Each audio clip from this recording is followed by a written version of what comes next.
Assalamualaikum warahmatullahi wabarakatuh. Pemirsa di mana saja berada dan hadirin di studio Jawa Pos TV. Jumpa kembali dalam program Forum Dialog bersama DPRD Banten. Pada episode kali ini, Forum Dialog DPRD Banten bertema pemetaan strategi promosi pariwisata Provinsi Banten. Hadirin dan pemirsa Jawa Pos TV, dalam RPJMD Provinsi Banten tahun 2024 dalam sektor pariwisata, Pemprov Banten memfokuskan pada pengembangan pariwisata mencakup pembangunan aksesibilitas pariwisata. Pengembangan pariwisata ini adalah meningkatkan kapasitas sumber daya manusia kepariwisataan, memperhatikan aspek lingkungan hidup dan menarik investor. Sementara program strategis atau prioritas Dinas Pariwisata Provinsi Banten, yakni program pemasaran pariwisata dengan pengembangan ekraf melalui perlindungan haki dan program pengembangan sumber daya pariwisata dan ekonomi kreatif. Dalam upaya meningkatkan kunjungan wisatawan ini diperlukan strategi promosi. Lalu seperti apa strategi tersebut? Untuk membahasnya bersama saya telah hadir anggota Komisi 3 DPRD Banten, Bapak Muhammad Mamduh, SHMH. Assalamualaikum Pak Mamduh. Juga telah hadir Kepala Bidang Pemasaran Dinas Pariwisata Provinsi Banten, Ibu Putih Andan Dewi SE. Assalamualaikum Bu Putih. Bu Putih ya, enaknya banget. Oke. Dan tokoh masyarakat Banten yang saya yakin kalau pemirsa Jawa Pos TV sudah tidak asing. Beliau ini Bapak Haji Ali Nurdin Abdul Ghani ya, Abdul Ghani SHMH. Assalamualaikum. Waalaikumsalam. Jumpa kembali Pak. Apa kabar? Alhamdulillah. Sekarang sibuk urusan pilkada atau urusan apa ini? Ya sibuk komentari aja. Kok sibuk komentari? Termasuk komentari pilkada. Baik, kita lihat tadi di sebagai prolog kita tentang strategi pemasaran, pemetaan strategi pemasaran pariwisata. Sebelumnya saya ingin ke dinas dulu nih supaya kita juga dapat gambaran baik tentang kondisi pariwisata di Banten ini seperti apa Bu? Sekarang ini kondisinya kayak apa Bu? Iya. Kondisi saat ini alhamdulillah untuk pariwisata sendiri sudah lebih maju daripada waktu kemarin kita mengalami COVID, dan itu untuk kunjungan wisatawannya cukup signifikan gitu. Kalau bencana kan kita juga ada bencana yang memang isu megatrust juga kan sangat mengganggu tuh. Itu dampaknya di tahun 2024 itu seperti apa Bu? Kalau dibilang dampaknya itu sebetulnya memang ada beberapa kali isu-isu megatrust itu yang membuat para pelaku usaha juga kan punya kecemasan tersendiri. Betul. Tapi pada kenyataannya di lapangan juga alhamdulillah tidak seperti itu. Jadi masih animo masyarakat untuk dia refreshing masih cukup tinggi. Kalau dari Dewan, bagaimana melihat kondisi pariwisata Banten sekarang ini? Ya, kita lihat akhir-akhir ini kan mengalami fluktuasi angka terhadap destinator atau para pengunjung wisatawan di Provinsi Banten dari tahun ke tahun. Bahkan kita sendiri Provinsi Banten ditarget oleh pemerintah pusat sebagai salah satu destinasi wisata penunjang karena kita secara posisi strategis tetangga ibu kota DKI, betul. di mana mayoritas penduduk atau aktivitas masyarakatnya itu produktif, bekerja. Jadi harapan kita dan sudah seharusnya Provinsi Banten jadi tempat leisure time mereka, tempat luang mereka untuk refreshing atau untuk menghiburkan diri. Sehingga bagi saya ini potensi besar untuk di Provinsi Banten asal tata kelola dan manajemen kita bagus, sehingga potensi angka wisatawan kita akan terus membaik dan melonjak. Yang kedua, aksesibilitas. Kita punya bandara, kita punya pelabuhan, tapi jangan sampai ada dogma, jangan sampai ada istilah kita tempat transit, sehingga orang mau ke Bali cukup mampir ke Soekarno kemudian berangkat. Sudah seharusnya kita Provinsi Banten meningkatkan kapasitas dunia wisata kita sehingga mereka mau dan senang untuk berwisata di Provinsi Banten. Kalau daya tarik potensi kan luar biasa, Luar biasa. Banten ya. Tinggal bagaimana nih. Tapi sebelum saya yakin Pak Gadi ini pengen sekali. Tapi saya ingin ke Bu Putih dulu. Bu Putih, kalau melihat potensi kan luar biasa nih Banten ini. Apa yang nggak ada? Gunung ada, laut ada, bahkan kita punya wisata yang religi yang juga kalau bulan Maulid itu udah melimpah ke mana-mana itu tempat pengunjungnya. Ini bagaimana tata kelolanya di sekarang? Ya, untuk saat ini memang tadi yang dibilang dari Pak Dewan juga bahwa kita sebetulnya itu gerbang pariwisata yang paling besar karena kita memiliki bandara, kita punya pelabuhan apa yang tidak gitu kan ya. Tinggal kita bagaimana cara mengelolanya supaya para wisatawan ini tidak pergi daripada Banten dan hanya sebagai tempat transit gitu. Salah satunya ya mungkin kita juga dengan adanya paket wisata, karena kita juga nggak kalah untuk yang terdekat saja kayak Puncak, kita nggak kalah. Aksesibilitas kita juga sudah sangat memadai untuk bisa berkunjung. Pak Ali Nurdin Abdul Ghani ini kan sudah berpengalaman di DPR juga, di legislatif juga kan, artinya intensitas ketemu juga dan penimbat pariwisata juga saya yakin. Dari apa yang disampaikan baik daripada Dinas Pariwisata atau dari DPR, apa tanggapan sebagai tokoh masyarakat? Ya, saya kira perlu banyak gagasan-gagasan sebagai regulator pemerintah provinsi, dalam hal ini Dinas Pariwisata harus punya improvisasi dalam rangka menarik pariwisata, meningkatkan tingkat kunjungan dan tingkat tinggal pariwisata. Jadi jangan sampai orang wisata berangkat pagi, sore pulang. Dia minimal harus 2 malam gitu ya dia tinggal. Apalagi bisa berminggu-minggu atau berhari-hari. Maka ada strategi-strategi yang signifikan yang bisa dilakukan oleh Dinas Pariwisata. Pertama adalah ada daya tarik. Contoh, di Puncak ada Taman Safari. Betul. Di NTB ada Evan. Apa namanya? Evan ya? Sebenarnya ada daya tarik juga di kita. Cuma memang ini diambil oleh PIK. Nanti rencana Formula itu yang mobil ya? Iya. Nah, yang mobil. Oh, di sana GP. Ini Formula One. Kita pengennya itu ada di wilayah Banten dan itu yang jauh. Ada akses tol sampai Panimbang. Nah, itu di sebelah sana Panimbang ada KEK, Tanjung Lesung. Nah, di Tanjung Lesung itu harus ada daya tarik itu. Misalkan kita mengusulkan supaya di Banten ada F1 Formula One di sana, misalkan ada sesuatu yang bisa menarik, bahkan jangankan nasional, dunia pun melihat gitu.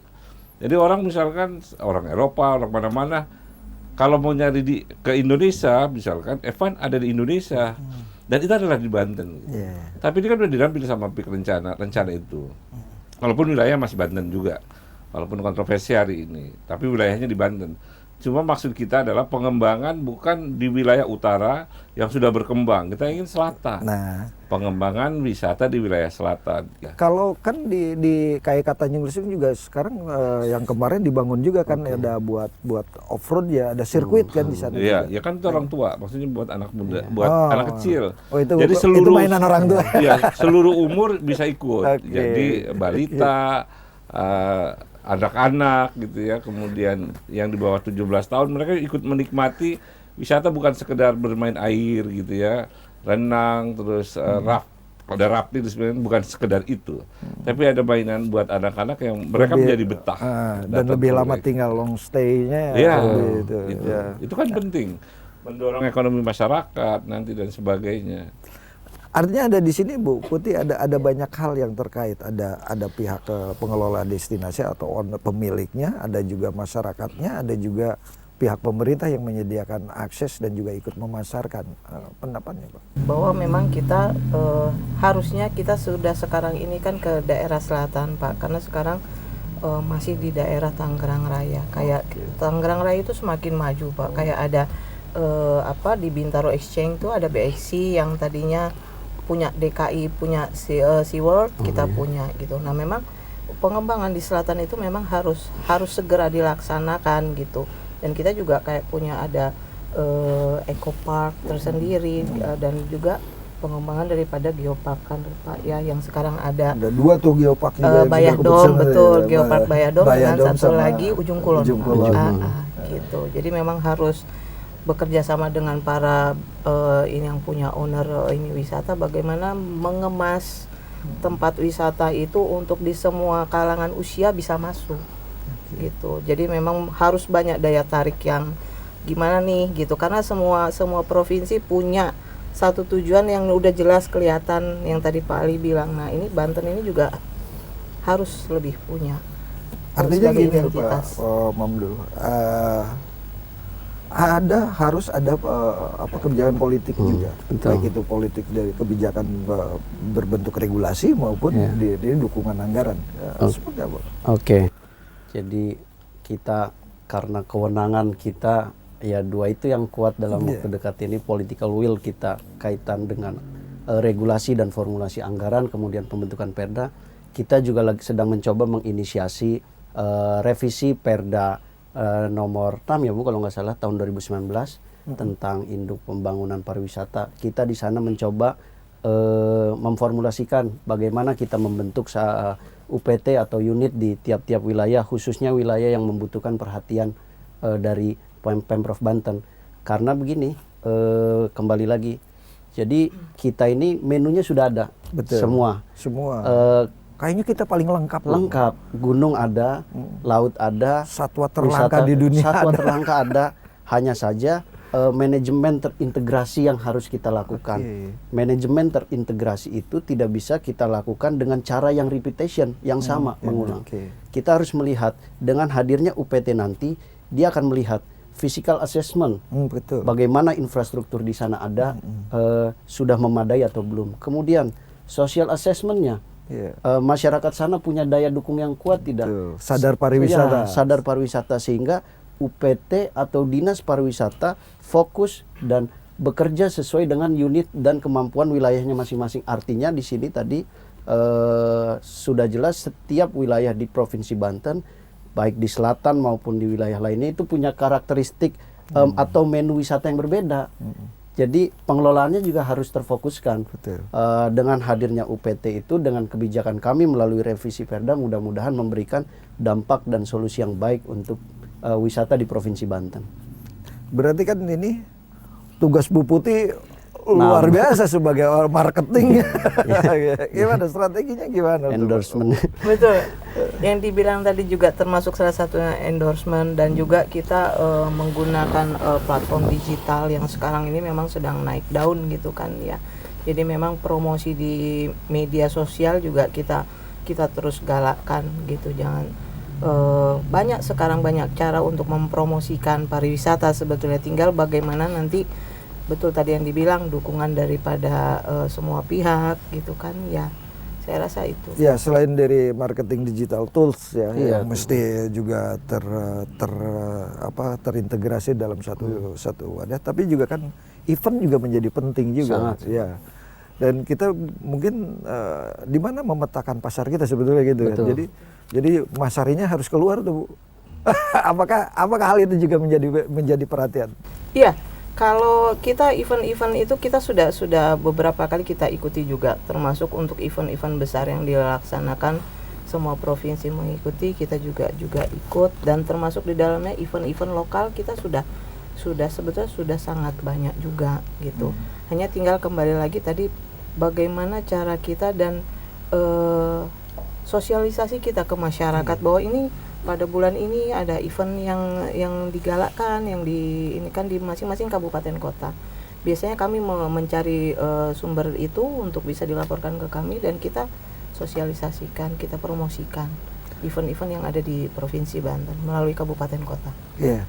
Dan sekarang apalagi kan sekarang ini akhir tahun ya. Akhir tahun juga orang udah mulai tuh beberapa yang destinasi unggulan. Kayaknya udah penuh, Pak. Kayak penuh. Nah, tapi banyak juga yang orang datang itu kapok.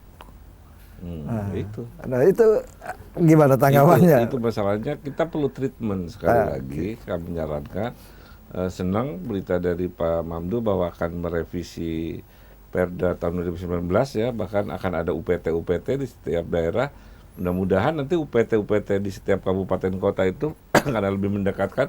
Kan prinsip pemerintahan itu adalah memberi pelayanan, mendekatkan pelayanan kepada masyarakat kan gitu ya. Dengan adanya UPT nanti biar di apa namanya, dimitigasi nanti. Oh ini perlunya seperti ini di setiap tempat. Di Banten ini kan wisata religi salah satunya misalkan. Betul. Itu luar biasa. Luar biasa. Itu luar biasa dan itu akan bisa meningkatkan ekonomi masyarakat. Dan itu harus menjadi perhatian penting bagi DPRD dan dinas dalam hal ini. Secara umum pemerintah Provinsi Banten. Kita lihat misalkan revitalisasi Banten lama. Itu udah hal yang bagus. Tapi masih banyak tempat-tempat lain yang perlu direvitalisasi yang bisa mendatangkan wisatawan ziarah lah ya kata orang sini, orang ziarah gitu, religi. Tapi kan dia tidak hanya sekedar datang, mereka juga pasti membeli sesuatu, kebutuhan makanan, oleh-oleh. Nah itu akan meningkatkan paling tidak merangsang UMKM di sekitarnya. Lokal. Kita jeda dulu, iya, Pak tugas Ali. pemerintah adalah memfasilitasi. Siap. Kita Masukin jeda dulu, infrastruktur. nanti kita break dulu untuk memperdalam tadi bagaimana keterlibatan masyarakat terutama yang di seputaran destinasi dan di buffer zone itu menjadi bagian penting juga dalam menumbuhkan masyarakat sadar wisata. Itu yang agaknya di beberapa daerah menjadi PR yang cukup berat. Tugas Bu Putih berat. Oke, mari kita jeda dulu. Pemirsa dan hadirin di studio Jawa Pos TV, tetap bersama kita di Forum Dialog bersama DPRD Banten.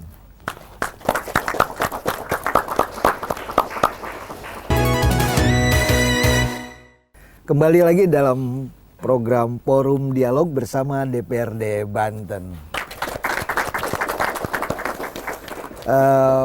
Pemirsa Jawa Pos TV di mana saja berada dan hadirin di studio, tadi kita sudah dapat gambaran tentang sedikit selintas dengan problematika dan juga solusi-solusi yang ditawarkan dalam penyelesaian peningkatan kondisi pariwisata.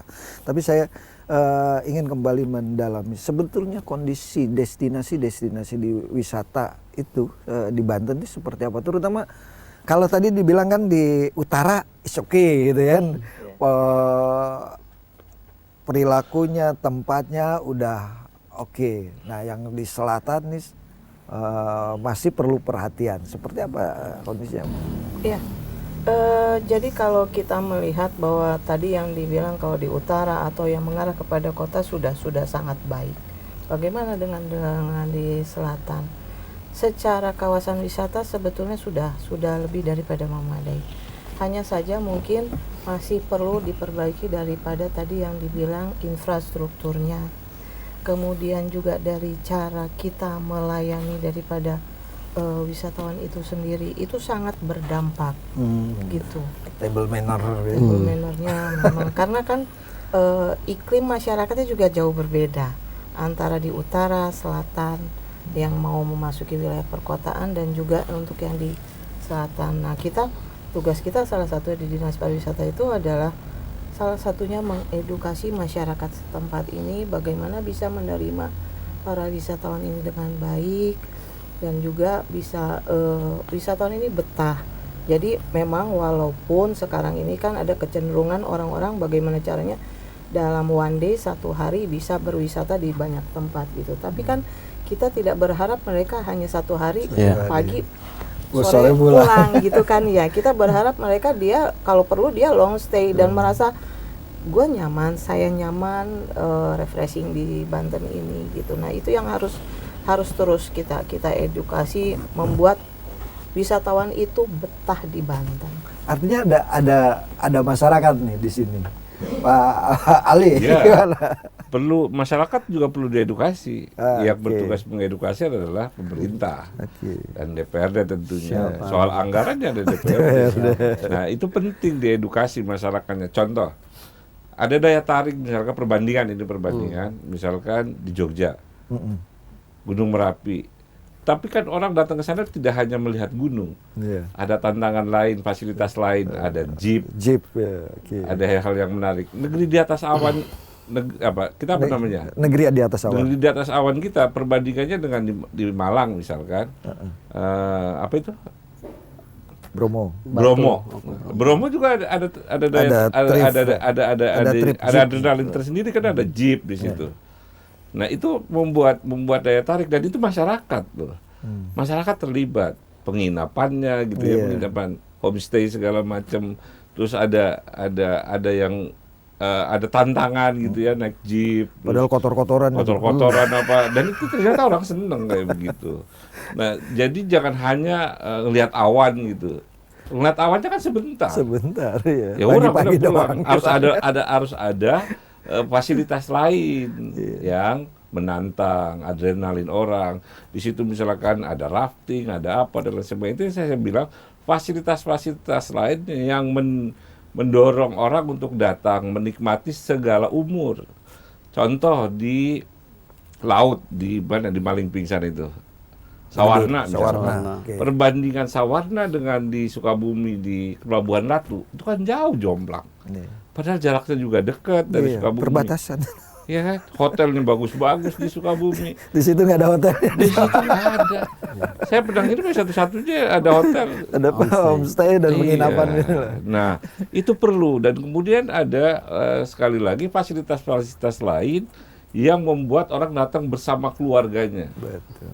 Jangan misalkan cuma bapaknya datang karena main motor gitu ya, Iya. atau main mobil. Iya, iya. Tapi seluruh umur harus terlibat di sana dan merasa senang. Karena prinsip dasar pariwisata adalah membuat orang senang. Cara mendorong itu adalah pemerintah dan DPRD untuk bekerja sama.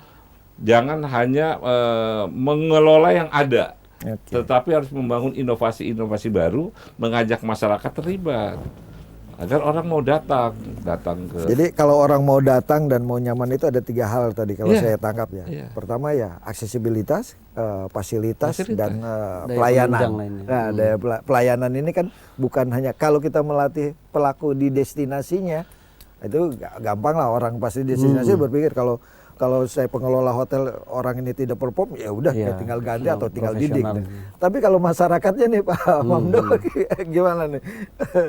Kan DPRD punya peran penting dalam mengedukasi, dalam memberikan sosialisasi. Oke, jadi tentu dengan cara edukatif pasti dan masih sangat bisa kita lakukan. Kita tinggal memilih opsi edukasi jangka panjang atau jangka menengah atau bersifat instan. Karena edukasi itu komponen masyarakatnya kita bisa pilih. Kita bisa mulai memberikan kesadaran semua pihak masyarakat, mulai dari institusi sekolah, tempat pendidikan, kemudian dari aparatur desa setempatnya, kemudian masyarakat secara umum. Artinya apa? Edukasi ini menjadi peran penting dan butuh formula yang yang komprehensif agar cara kita untuk mengedukasi sasaran pihak yang diedukasi masyarakatnya itu tepat, tentu dengan program-program ke depan yang maksimal. Dan saya rasa Banten bisa diedukasi untuk memberikan senyuman kepada wisatawan seluruh warga Indonesia maupun mancanegara. Nah ini kan kalau kita ngelihat yang nggak usah ke Bali lah, di Jogja itu orang aware lah. Gitu. Walaupun sekarang ada di beberapa tempat yang memang di daerah sana juga bergeser pada sedikit menakutkan gitu. Ya, nah itu bagaimana program apa yang untuk membangun sadar wisata, program seperti apa yang dijalankan oleh Dinas Pariwisata Bu Putih? Iya. Saat ini Dinas Pariwisata itu bekerja sama dengan kelompok masyarakat, Pak, yang biasanya kita lebih kenal dengan Pokdarwis. Jadi itu kelompok sadar wisata di mana mereka ikut menjaga daripada wisata itu sendiri, dan juga salah satu kepanjangan tangan dari kami untuk bisa mensosialisasikan, mengedukasi bahwa kawasan wisata yang ada di mereka itu cukup layak untuk didatangi. Artinya bukan hanya kelompok tertentu, tapi juga ada pemerintah desa dan juga ada sektor pendidikan yang harus disentuh ya. Nah, seperti apa kerjasamanya? Atau Pak Ali mau menegaskan bagaimana? Iya, jadi begini. Di Jogja itu misalkan jeep-jeep itu bukan pengusaha besar, Pak. Betul. Itu bengkel-bengkel Pribadi-pribadi kecil. juga. Dikelola oleh desa. Jadi desa sudah nggak jualan karcis, tetapi mengelola jeep-jeep itu dari tarif yang diberikan oleh mereka itu ada uang masuk ke kas desa. Itu jadi orang tidak merasa dipalak. Orang mau kunjungan nggak ngerasa dipalak tuh karena nggak pakai karcis, tapi dikasih senang sewa jeep misalkan. Orang senang gitu ya. Sebagian hasilnya kan buat kas desa. Itu harus diedukasi pemerintah desa di tempat-tempat wisata. Tempat penginapan di Bromo misalkan, itu bukan hotel-hotel besar. Ya. Homestay yang dan rumah masyarakat. Tapi standarnya sudah standar enak gitu. Nah, itu tugas dinas untuk mengedukasi ya. Kemudian ada SMK-SMK yang jurusan pariwisata untuk mengelola itu kan. Nah, ini dalam rangka mengembangkan wisata dan mengembangkan ekonomi masyarakat di bidang wisata. Yang ada tempatnya, alamnya udah diberikan kok, tinggal bagaimana kita mengembangkan. Jadi ada alam, ada permainan, ada ada adrenalin, ada tantangan-tantangan yang diciptakan, ada restoran kan. Pasti itu semuanya akan berdiri, ada homestay dan lain sebagainya. Ada lagi satu masalah Pak Ali yang jadi terutama di wisata alam, yaitu konflik agraria. Ya, Dinas itu yang biasa menghadapi. DPRD ini beberapa karena kita kan misalnya wisata gunung, ada wisata gunung itu kan di kaki gunung otomatis lahan pihak lainnya, ada perhutani atau mungkin ada Kementerian Kehutanan juga di situ. Nah itu juga masyarakat berusaha di situ. Terus ada yang harus dibagi. Nah itu seperti apa kalau dari DPRD melihat itu? Ya, kalau DPRD itu melihat dari kacamata formilnya, ya okay. Kan? Memang pengelolaan yang ganda di dunia wisata itu marak terjadi dimanapun. Satu karena memang kultur yang diteruskan, ada yang merasa punya tempat di situ secara de facto, de jurenya fakta hukumnya bahwa tempat itu bukan milik dia loh. Misal milik perhutani atau milik pihak-pihak lain.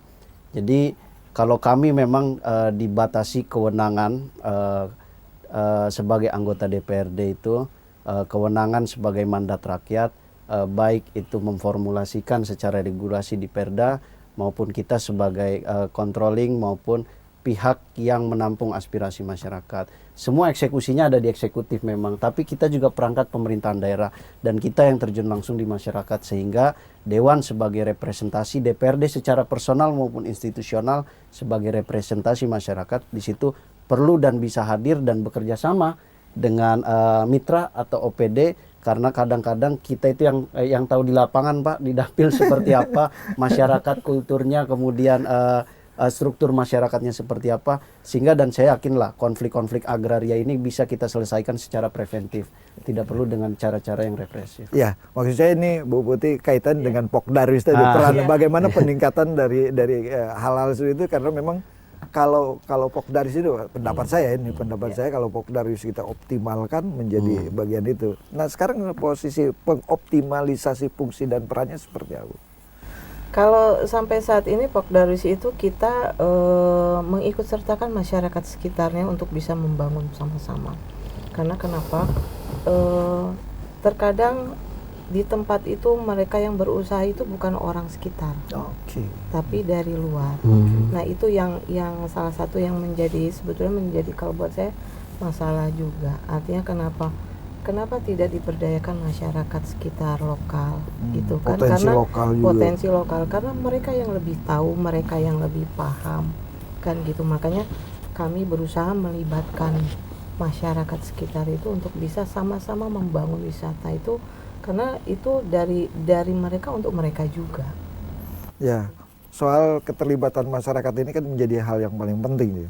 Paling penting karena supaya paling tidak mereka berperilaku sebagai orang pelaku wisata yang berada di sekitar destinasi itu. Karena ini juga menjadi membuat orang senang datang gitu. Kan kalau orang banget lah ya kalau istilahnya atau sinis kan orang menjadi malas juga datang gitu kan. Tentu pelibatan tokoh masyarakat menjadi penting. Paling gimana Pak? Ya pasti bahwa tokoh masyarakat biasanya yang disegani di daerahnya. Mereka juga harus dilibatkan dan harus terlibat banyak. Harus memberi sadar kepada warga masyarakatnya bahwa memberi pelayanan kepada wisatawan itu penting, ramah kepada wisatawan penting, kemudian memfasilitasi wisatawan itu penting untuk peningkatan ekonomi masyarakat itu sendiri. Bekerja sama misalkan dengan BUMN yang ada atau perhutani yang ada itu juga penting. Pemerintah lah yang memfasilitasi hubungan masyarakat dengan perhutani, misalkan masyarakat dengan lembaga-lembaga pemerintah lainnya. Secara prinsip seluruh kekayaan alam ini dikuasai negara untuk kesejahteraan sepenuhnya untuk masyarakat. Jadi perhutani juga harus memberi akses ruang kepada masyarakat untuk bisa berkembang. Jadi negara berpartisipasi, bekerja keras, bahkan memfasilitasi masyarakat untuk berkembang secara ekonomi. Kan gitu ya? Iya betul. Kesejahteraan untuk meningkatkan daya saing masyarakat, daya saing bangsa juga. Dan tentu tujuan akhir dari berbangsa ini kan kesejahteraan. Ya, artinya nih para mahasiswa yang ada di studio juga ini peran itu menjadi peran Anda semua sebagai orang yang lebih terdidik itu menerima wisatawan dan berperilaku di situ menjadi penting juga. Tapi kita sebelum membahas ke situ kita harus jeda dulu. Tetap bersama kami dalam Forum Dialog bersama DPRD Banten.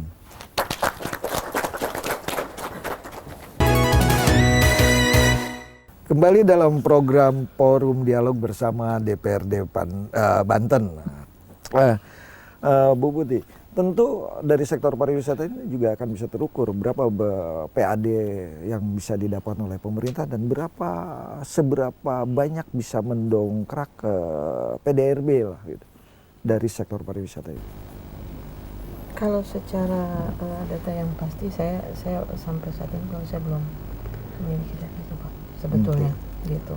Cuma memang untuk PDRB kita sendiri kebetulan kita memang menghitung dari destinasi yang ada lebih kepada tadi destinasi religi. Dari religi lebih besar dan sekarang dengan ada program Bangga Berwisata dan berbelanja di Indonesia terutama di Banten itu sudah mulai merangkak naik di destinasi wisata kuliner gitu sudah bergerak ke arah sana gitu. Kalau dari DPR Melihat apanya ini? melihat dari berapa bisa mendongkrak pendapatan baik daerah maupun masyarakat dari sektor pariwisata kondisi sekarang ini? Sangat besar ya potensinya. Kita bicara potensi karena saya belum bicara pada angka. Karena kalau kita mau bedah Provinsi Banten ini, tanah kita subur. Betul. Durian banyak di Pandeglang Pak. Kemudian hidrografi kita banyak air terjun, banyak ada pantai, kemudian ada apa gunung. namanya kita punya gunung, topografi dan lain sebagainya yang bagus. Nah, maksud saya dengan keanekaragaman menu ini bicara tentang potensi yang Bapak tanyakan, tentu bukan satu hal yang tidak mungkin, sangat mungkin. Tetapi ada hal-hal yang harus kita pikirkan dan rumuskan bersama.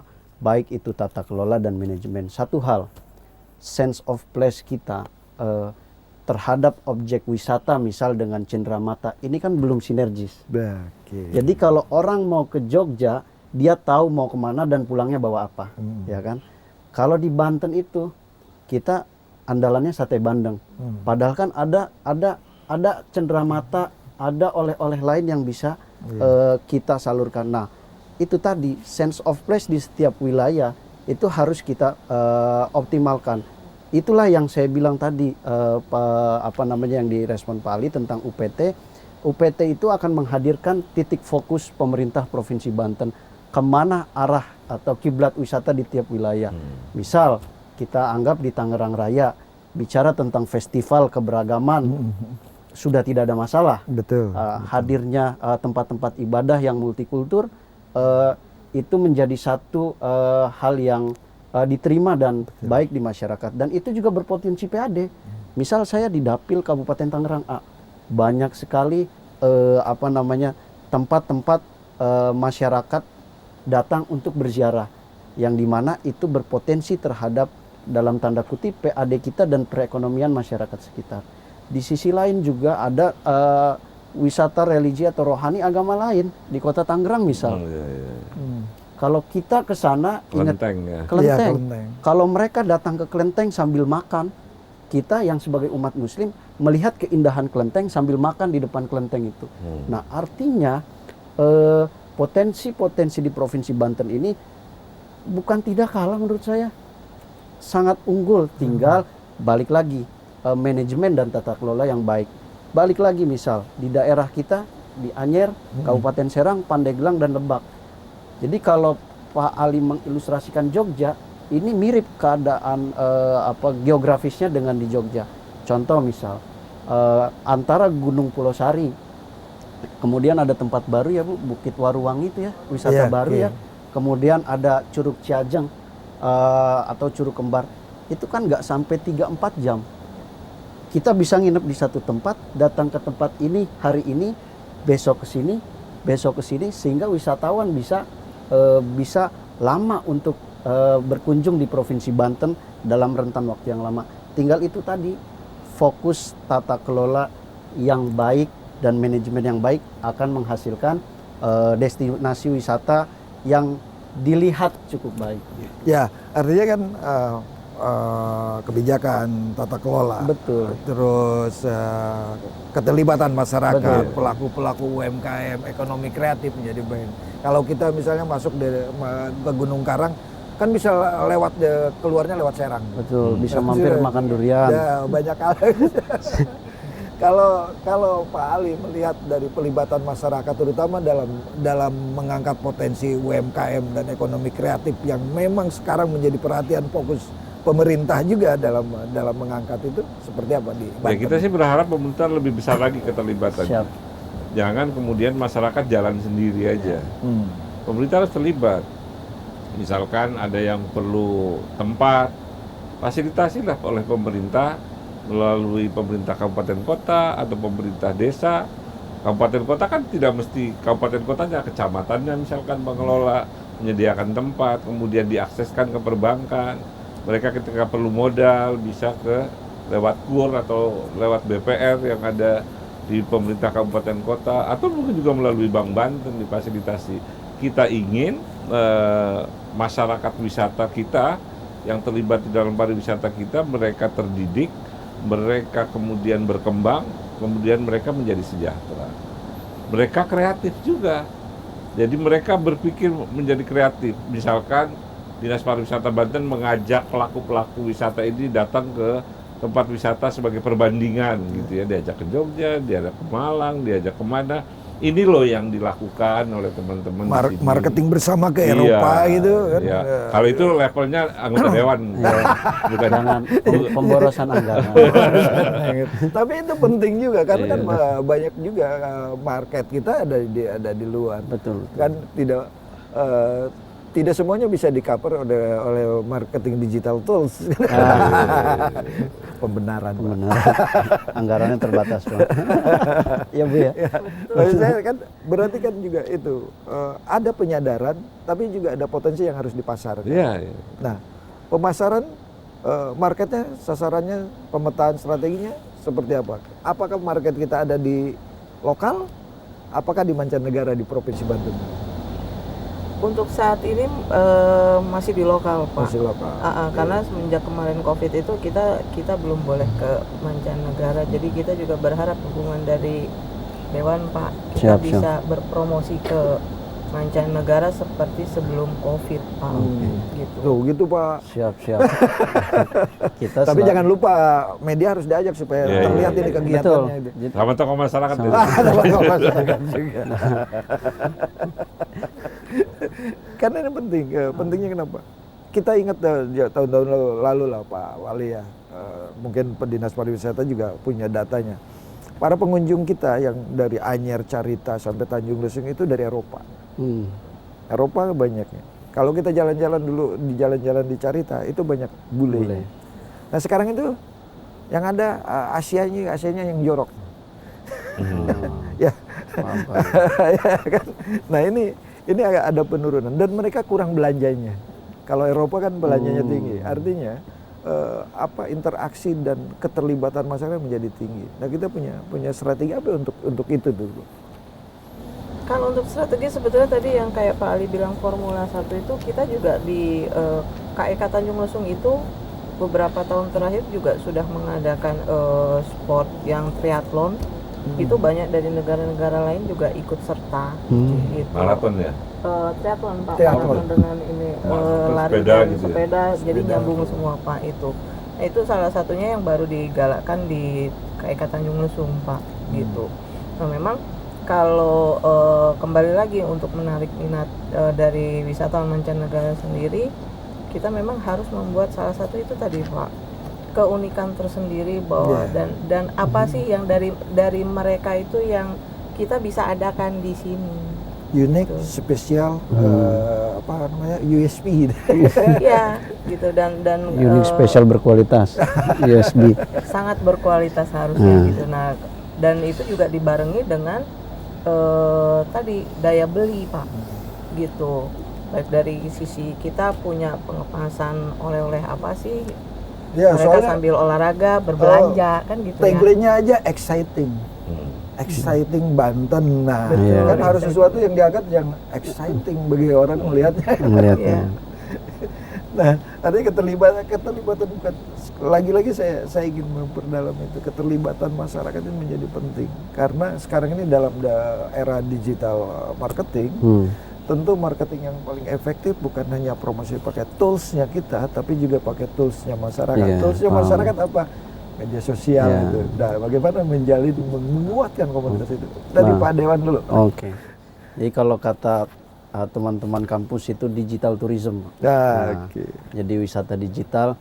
Jadi kita mau wisata dalam bentuk wisata alam atau kuliner, biasanya kita wisata visual dulu, nonton di YouTube itu.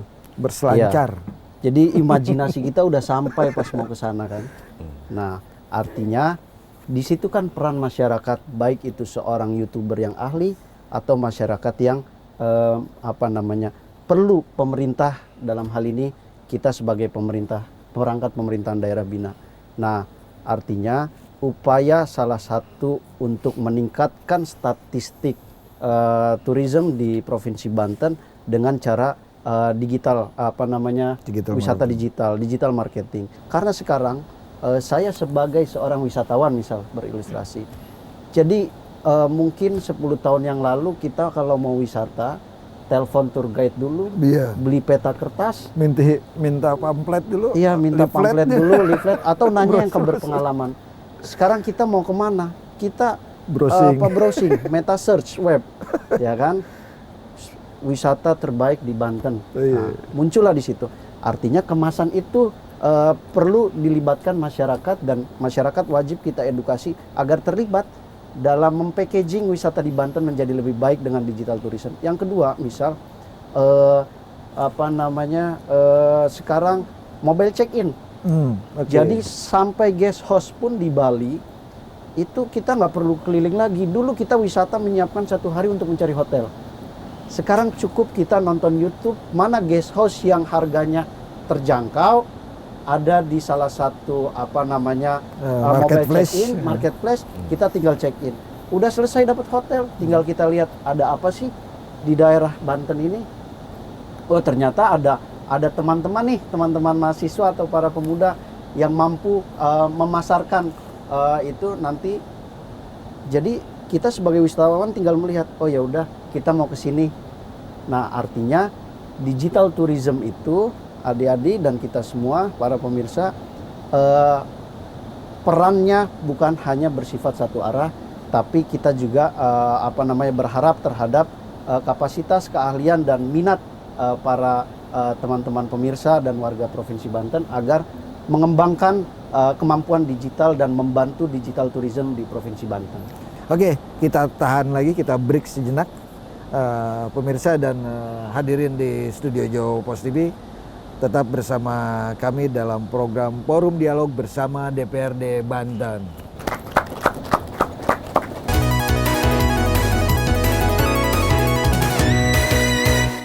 Kembali dalam program Forum Dialog bersama DPRD Banten.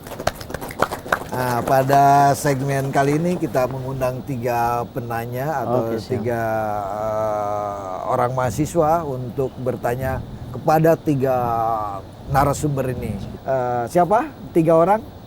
1, 2, 3. Oke, siapa dulu? Maya, kasih ininya, audionya. Anggota DPR Banten merupakan wakil rakyat Banten. Siap.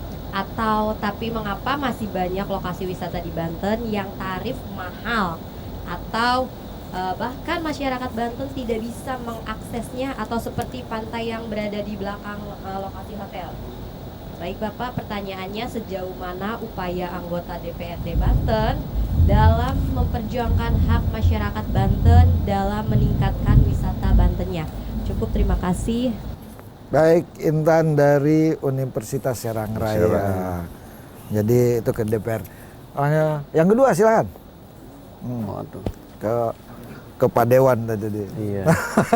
Semuanya, saya Aldi dari Universitas Primagraha. Aldi dari Universitas Primagraha.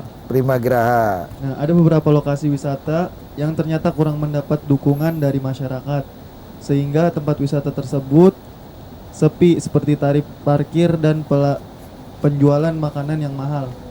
Jadi bagaimana tanggapan Bapak sebagai tokoh masyarakat? Nah, berarti kebagian nih Pak Ali. Bagian.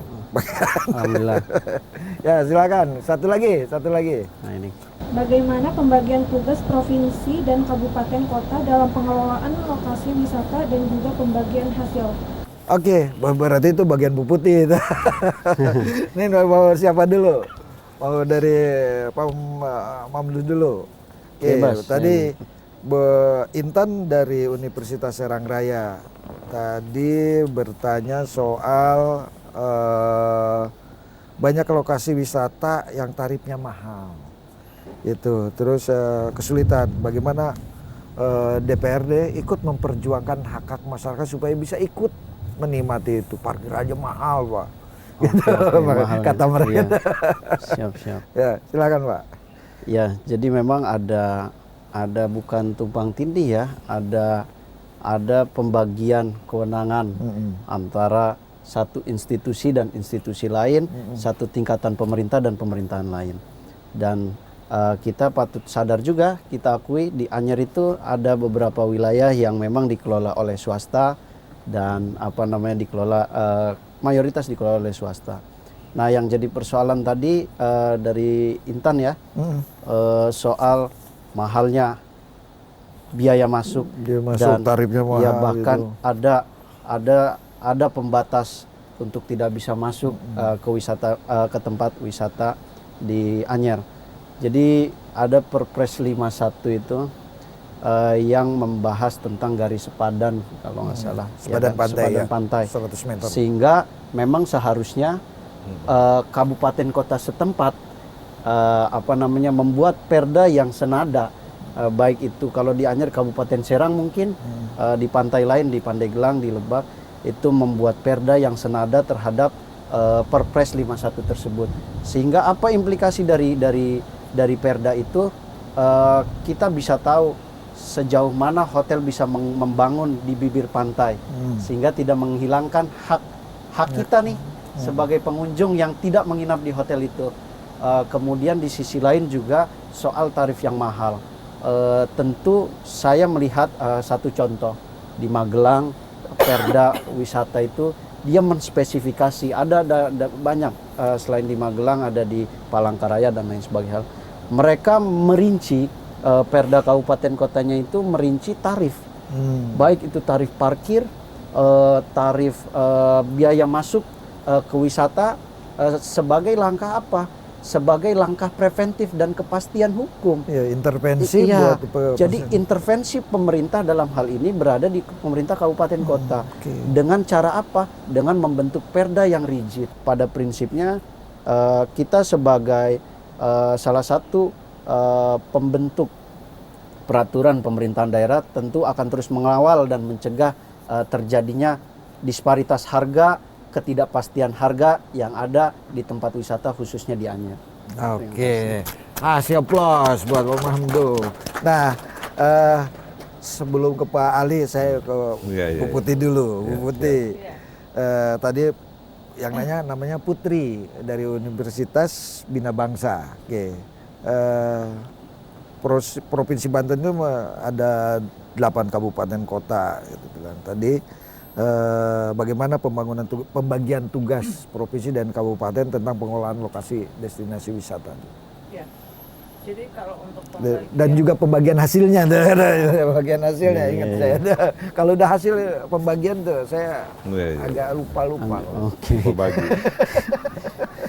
berarti satu jalan Pak dengan tanggung jawab masing-masing di kabupaten kota. Memang betul kita di 8 kabupaten kota ini kita berusaha untuk bisa mensinergikan semua kegiatan yang ada melalui Dinas Pariwisata.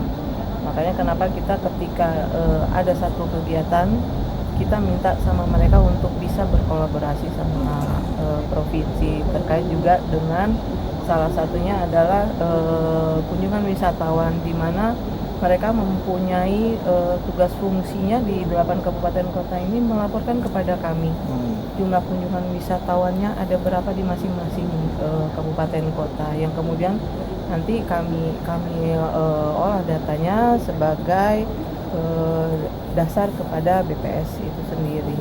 Nah kemudian untuk pembagian bagi hasil ya tadi, kalau bagi hasil secara langsung tidak ke kami, tidak ada gitu. Karena kenapa dari mulai kayak retribusi dan paling dari PPN PPH itu ya. Ya, jadi lebih banyak kalau bagi hasil itu di kabupaten kota itu sendiri. Baik, kasih plus buat Bu Putih. Nah, oke. Yang terakhir nih dari Aldi dari Universitas Primagraha. Ini seperti yang tadi kita bahas tentang bagaimana keterlibatan masyarakat di situ. Bahkan ada beberapa, kata dia, ada beberapa lokasi wisata yang ternyata kurang mendapat dukungan dari masyarakat. Sehingga tempat wisata tersebut seperti tarif parkir dan sebagainya menjadi. Jadi saya teringat juga nih, kemarin saya diskusi juga dengan para pelaku pariwisata di Pandeglang. Baru kemarin saya diskusi itu. Jadi kita misalnya mau naik ke Pulau Sari. Pulau Sari itu ada parkir yang dikelola oleh masyarakat. Iya, mendaki. Karena kebetulan saya suka mendaki, naik gunung. Nah, itu parkirnya mahal. Sementara para pendaki itu kan banyak kan mahasiswa juga. Nah, seperti apa?